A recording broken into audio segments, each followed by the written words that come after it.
జాతీయ కాంగ్రెస్ పార్టీ ఆవిర్భావ దినోత్సవం సందర్భంగా ఆదివారం జిల్లా పార్టీ కార్యాలయంలో కార్యకర్తలు, నాయకులు సమావేశమయ్యారు. ఈ సందర్భంగా ఆ పార్టీ జిల్లా అధ్యక్షురాలు విజయజ్యోతి మీడియా సమావేశంలో ప్రసంగిస్తూ సంపన్నమైన మన దేశాన్ని వాళ్ళు పాటు చేసి ఒక అట్టడుగు నెట్టివేయడం బ్రిటిష్ ప్రభుత్వాన్ని నెట్టివేసినప్పటికీ దాన్ని మెల్లమెల్లగా వారి ప్రణాళికల ద్వారా కాంగ్రెస్ పార్టీ ద్వారా అనేక ప్రణాళికలు ఏర్పాటు చేసి తర్వాత చెక్ డ్యామ్లు కట్టడం కావచ్చు, తర్వాత ఎయిమ్స్ విద్యా వైద్య సౌకర్యాలు కల్పించడం కావచ్చు, ఉపాధి కల్పించడం కావచ్చు, పేదరిక నిర్మూలన కావచ్చు, ప్రతి ఒక్కటి కాంగ్రెస్ పార్టీ ద్వారా చేయడం జరిగింది. ఇందిరాగాంధీ గారి పీరియడ్లో అయితే గరీబీ హఠావో అని పేదరికం అనేది లేకుండా చేయాలనే ఉద్దేశంతో అట్టడుగు వర్గాలు వాళ్ళని బయటకు తీసుకురావడము, ఉపాధి కల్పించడము, రైతులకు రుణమాఫీ చేయడము, ఇవన్నీ ప్రతి ఒక్కటి కూడా కాంగ్రెస్ పార్టీ ప్రభుత్వంలోనే జరగడం జరిగింది. కానీ ఇప్పుడున్న పరిస్థితులు చూస్తూ ఉంటే దానికి పూర్తిగా వ్యతిరేకంగా ఉంది. ఒక ప్రజల కోసము, ప్రజల క్షేమం కోసము, కేవలం రాజకీయం కాకుండా ప్రజల క్షేమం కోసం చూసేదే కాంగ్రెస్ పార్టీ. అటువంటి కాంగ్రెస్ పార్టీని బలోపేతం చేసుకోవాలనే ఉద్దేశంతో ఇప్పుడు అందరూ కలిసి పనిచేయాలని, మేమందరము కలిసికట్టుగా చేయాలని ఈ ఫౌండేషన్ డే కాంగ్రెస్ పార్టీ స్థాపించిన ఈరోజు మేమందరం కలిసి తీర్మానం చేసుకోవడం జరిగింది. ఎటువంటి పదవులు కానీ ఏమైనా కానీ ఆశించకుండా కేవలం పార్టీ యొక్క క్షేమం కోసం, పార్టీ అభివృద్ధి కోసం, అంటే ఈ పార్టీ అభివృద్ధి చెందితే ప్రజలు బాగుపడతారు.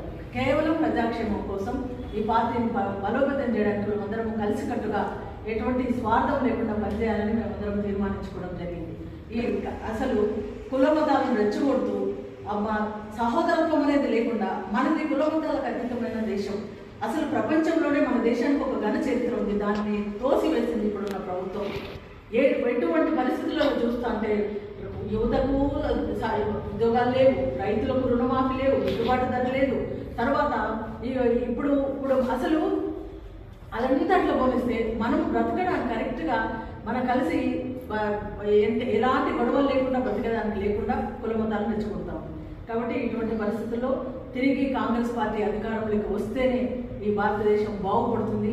కాబట్టి ఇక్కడ నుంచి గ్రామ లెవెల్ నుంచి మేము దాన్ని బలోపేతం చేయాలనే ఉద్దేశంతో ఈ కడప జిల్లాలో ముఖ్యంగా రాజశేఖర రెడ్డి గారి కుమార్తె షర్మిలారెడ్డి గారి నాయకత్వంలో రాజశేఖర రెడ్డి గారు కాంగ్రెస్ పార్టీ ఉన్నప్పుడు కాంగ్రెస్ పార్టీ ఏ రకంగా బలోపేతమైందో ఆ విధంగా చేయాలని, ఇంకా ఈ తర్వాత ఈ రాబోయే కొత్త సంవత్సరం నుంచి ప్రతి గ్రామానికి వెళ్ళి కాంగ్రెస్ పార్టీ చేసినటువంటి ఏవైతే ప్రజలకు క్షేమకరంగా లాభకరంగా చేసిందో అవన్నీ ప్రజలకు తీసుకెళ్లి పార్టీని బలోపేతం చేస్తాం. తప్పకుండా షర్మిలారెడ్డి గారి నాయకత్వంలో, పిసిసి అధ్యక్షురాలుగా షర్మిలారెడ్డి గారి నాయకత్వంలో ఈ జిల్లాలో ఇక్కడ నుంచి, అంటే మొత్తం దేశం అంటే ఎక్కడి నుంచి, గ్రౌండ్ లెవెల్ నుంచి కావాలి. కాబట్టి ముఖ్యంగా కడప జిల్లాలో కాంగ్రెస్ పార్టీని బలోపేతం చేయాలనే ఉద్దేశంతో మేమందరం కలిసి ఈరోజు తీర్మానించుకోవడం జరిగింది. కాబట్టి మీ ద్వారా, మీడియా ద్వారా ప్రజలకు ఒకటే విన్నవించుకుంటున్నాం. ఏం కాదు, అందరికీ తెలుసు. ఒకసారి మీరు ఆలోచన పరిస్థితులను బట్టి కాంగ్రెస్ పార్టీ ఏం చేసింది గుర్తుపెట్టుకొని కాంగ్రెస్ పార్టీ బలోపేతానికి అందరూ సహకరించాలని మనస్ఫూర్తిగా కోరుకుంటున్నాం.